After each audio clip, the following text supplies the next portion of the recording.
Retomando, gente, lá na competência dos estados, assim como lá na União a gente dividiu a competência, aqui a gente vai dividir também.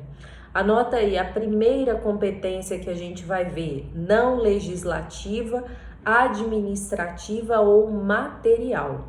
Essa competência não legislativa, administrativa ou material, ela se subdivide-se em duas, chamada competência comum, que é sinônimo de competência concorrente, cumulativa, paralela. Então, competência legislativa comum, concorrente, cumulativa ou paralela. A gente já falou dela na aula passada, está lá no artigo 23. Compete concorrentemente aos 4 entes administrar as matérias que estão aí no artigo 23 da Constituição Federal. Então, vai competir tanto à União, quanto aos estados, quanto ao Distrito Federal, quanto aos municípios. E a competência não legislativa, além da comum, quanto aos estados membros, ela é também chamada de residual. Residual, também chamada de remanescente ou de reservada. Aqui não há enumeração da competência dos estados. Ela é residual porque o que sobrar vai ser competência dos estados membros. Olha o que está escrito lá no artigo 25, parágrafo 1º. São reservadas aos estados as competências que não lhes sejam vedadas pela Constituição Federal. Então, como que a gente vai atribuir competência aqui no estado se não está previsto na Constituição? A competência da União comum está lá no artigo 21. A do Distrito Federal está lá no artigo 23. A dos municípios no artigo 30.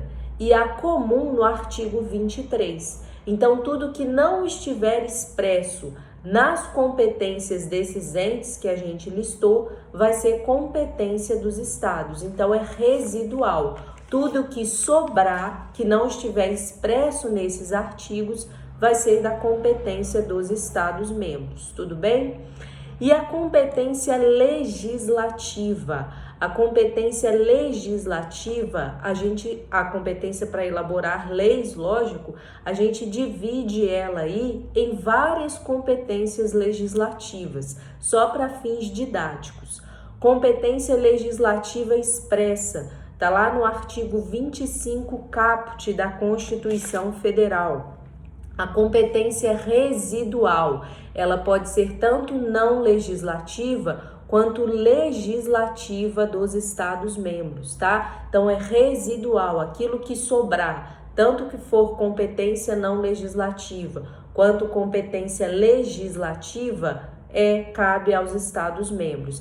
Então, é expressa, está lá no artigo 25 caput, os estados organizam-se e regem-se pelas constituições e leis que adotarem, observados os princípios desta Constituição. Olha aí os princípios constitucionais sensíveis e princípios constitucionais extensíveis que a gente falou.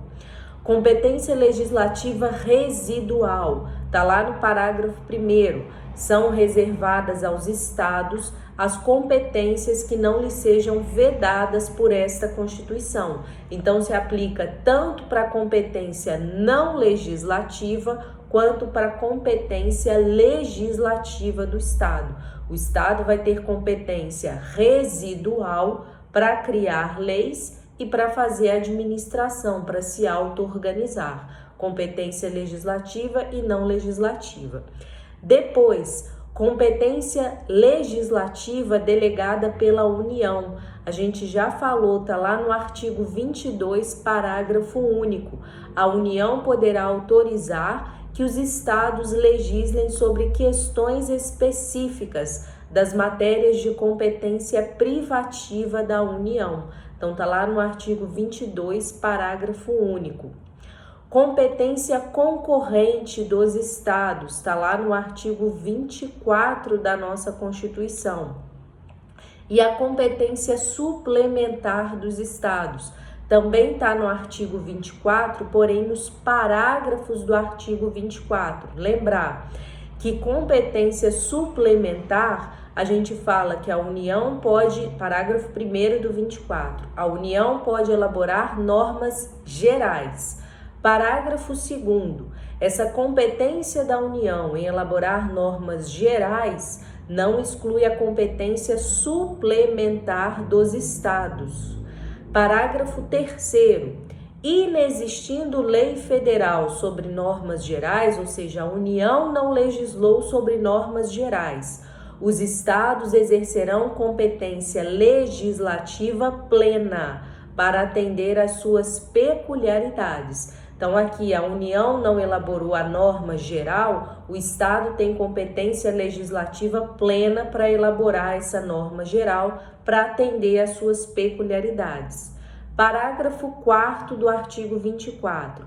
A superveniência de lei federal sobre normas gerais, então a União não tinha elaborado. Posteriormente, ela elaborou uma lei federal sobre normas gerais. Essa lei nova elaborada pela União suspende a eficácia da lei estadual no que lhe for contrário.